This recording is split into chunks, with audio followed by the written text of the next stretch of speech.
दो पहलवानों की लड़ाई। ऐसी वीडियो आपने YouTube पर पहले कभी नहीं देखी होगी। 5 महीने की बच्ची और 13 साल का भाई। छोड़ दे। YouTube पर पहली बार 5 महीने की बहन और 13 साल का भाई। अभी तो शुरुआत है, आगे आगे देखिए होता है क्या। नानी से पकड़ तो लो।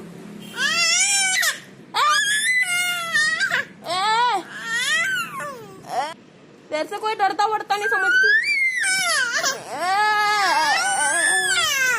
मुकाबला जबरदस्त चल रहा है।